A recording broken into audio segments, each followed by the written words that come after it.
எந்தன் ஜெப வேளை உம்மை தேடி வந்தே. இப்போது சமாதான ஏஜி சபையின் தலைமை போதகர் பாஸ்டர் ஆர் கிளாரன்ஸ் மருதையா அவர்கள் தேவனுடைய செய்தியை கொண்டு வருவார்கள். கிறிஸ்துவுக்கு அன்பானவர்களே, இந்த நாளிலே இந்த ஊடகத்தின் மூலமாக உங்களை சந்திப்பதில் மகிழ்ச்சி அடைகிறேன். இந்த நாளிலே அன்பின் ஆகிய யோவான் எழுதின கடிதத்திலிருந்து ஆண்டவராக இயேசு கிறிஸ்துவை எப்படி அவர் புரிந்து கொண்டார், அறிந்து கொண்டார் என்பதை அவர் எழுத்து வடிவத்தில் நமக்கு தந்திருக்கிறாரே, அதற்காக ஆண்டவருடைய நாமத்தை துதிக்க நாம் கடமைப்பட்டுக்கிறோம். வேதாகமத்திலே புதிய ஏற்பாட்டில் மத்தேயு, மார்க்கு, லூக்கா, யோவான் இந்த 4 புத்தகங்கள் இயேசு கிறிஸ்துடைய பிறப்பு, வளர்ப்பு, அவருடைய மரணம், உயிர்த்தெழுதல், அவருடைய வருகையை குறித்து அழகாக சொல்லப்பட்டிருக்கிறது. ஒவ்வொரு புத்தகத்திலையும் ஒவ்வொரு புத்தக ஆசிரியர் வித்தியாசமாக தான் கண்டவைகள், கேட்டவைகள், அறிந்தவைகள், தொட்டவைகள் இவைகளை குறித்து சாட்சி கொடுக்க வந்தார்கள். அன்பின் சீசனாகிய யோவான் சொன்ன காரியம் என்னவென்றால், நாங்கள் கண்களினால் கண்டதும் நாங்கள் நோக்கி பார்த்ததும் எங்கள் கைகளினால் தொட்டதுமாயிருக்கிற அந்த ஜீவ வார்த்தை குறித்து நாங்கள் சாட்சியாக சொல்கிறோம். அவர் ஆண்டவர் மேல் அதிகமான அன்பு வைத்தபடினால இந்த உலகத்தில் ஆண்டவரை இயேசு கிறிஸ்து இருந்த பொழுது அவருக்கு 12 சிஷ்யர்கள் இருந்தார்கள். இந்த 12 பேரில் மிக முக்கியமானவர்கள் 3 பேர், பேதுரு, யாக்கோபு, யோவான் என்று சொல்லி பார்க்கிறோம்.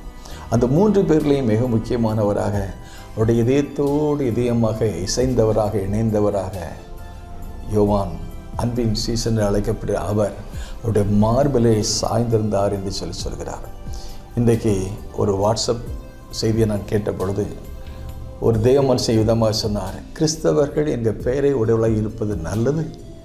அப்படி கிறிஸ்தவர்களாக பெயரை உடையவர்கள், கிறிஸ்தவர் என்ற பெயரை உடையவர்கள் இருந்தாலும் அவரை அறிகிறவர்களாக இருக்க வேண்டும், அவரை அனுபவிக்கிறவர்களாக இருக்க வேண்டும், அவரோடு கூட உறவு கூடியவர்களாக இருக்க வேண்டும், அவரோடு பேச வேண்டும், அவரும் நம்மோடு பேச வேண்டும். அதுதான் கிறிஸ்துவை உடையவர்கள் என்கிற ஒரு தலைப்பில் ஒரு தேவ மனிதன் பேசிக்கொண்டே இருந்தார்.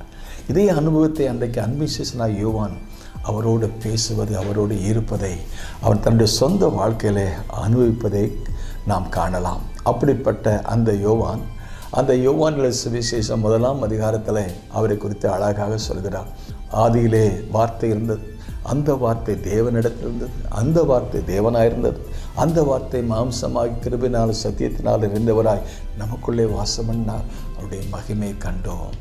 ஆகவே அன்பின் யோவான் அவரை குறித்து அறிமுகம் செய்து வைக்கிறார். அவர் என்ன சொல்கிற ஒரு அருமையான ஒரு வார்த்தை என்னவென்றால், யோவான் சுவிசேஷம் 1ஆம் அதிகாரம் 26 வசனம், நீங்கள் அறியாத ஒருவர் உங்கள் நடுவிலே வந்திருக்கிறார். இந்த நிகழ்ச்சியை கவனிக்கிற அருமையான தேவனுடைய பிள்ளைகளை, நீங்கள் எப்படி உணர்களே தெரியாது, ஆனால் நீங்கள் அறியாத ஒருவர் உங்கள் நடுவிலே வந்திருக்கிறார். அவர் அதிர்ஷ்டமான ஆண்டவர், இன்விசிபிள் காட். நாமெல்லாம் ஒருவரை பார்க்க முடிகிறது, பார்க்க முடியாத ஒரு தெய்வம் பார்க்கக்கூடிய அளவில் உங்கள் பக்கத்தில் இருக்கிற அவர் தான் சொன்னார், என் பேரை சொல்லி எங்கே 2 இருக்கிறீங்களோ அவங்க மத்திய இருக்கிறேன். அநேக சமயத்தில் நாம் நினைக்கிறோம் நான் தனியாக இருக்கிறேன்னு சொல்லி. இல்லை, நீங்கள் தனியாக இருக்கிறேன்னு நீங்கள் நினைக்கலாம், ஆனால் உங்கள் தெய்வம், உங்கள் தகப்பன், உங்கள் தேவன் அவர் உங்களோடு கூட இருக்கிறார். அவர் இருக்கிறவராக இருக்கேன்னு சொன்னவர், நீங்கள் அறியாத ஒருவர் உங்கள் கூட எப்போது இருக்கிறார், அவர் எப்போ உங்க கூட வருகிறார், எப்போ உங்க கூட போகிறார், எப்போது உங்கள் கூட பேசுகிறார்.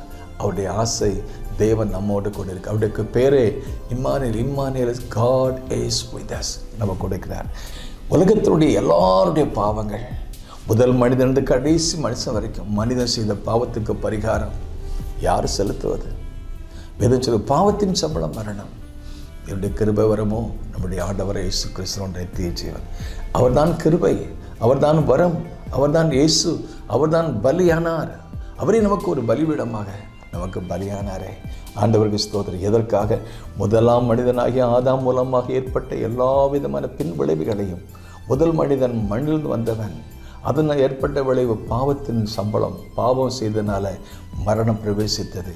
2ஆம் ஆதாமாகிய இயேசு கிறிஸ்து அவர் மண்ணிலிருந்து வந்து நமக்காக மரித்ததுனால நம்மேல் விழுந்த சாபம், நம்மேல் விழுந்த பாவம், நம்மேல் விழுந்த வேதனை, துக்கம், கண்ணீர் இவையெல்லாம் மாற்றுவதற்கு இயேசு நமக்காக பலியானார். உன் பாவத்துக்கு ஒரு பரிகாரம் இயேசுவில் உண்டு, வேதனைக்கு ஒரு பரிகாரம் இயேசுவில் உண்டு, உன் கண்ணீருக்கு ஒரு பரிகாரம் இயேசு கிறிஸ்து உண்டு, உன்னுடைய வாழ்க்கையில் இருக்கிற சந்திக்கிற எல்லா வேதனைகளுக்கும் ஒரு பரிகாரம் இயேசுவே வழி.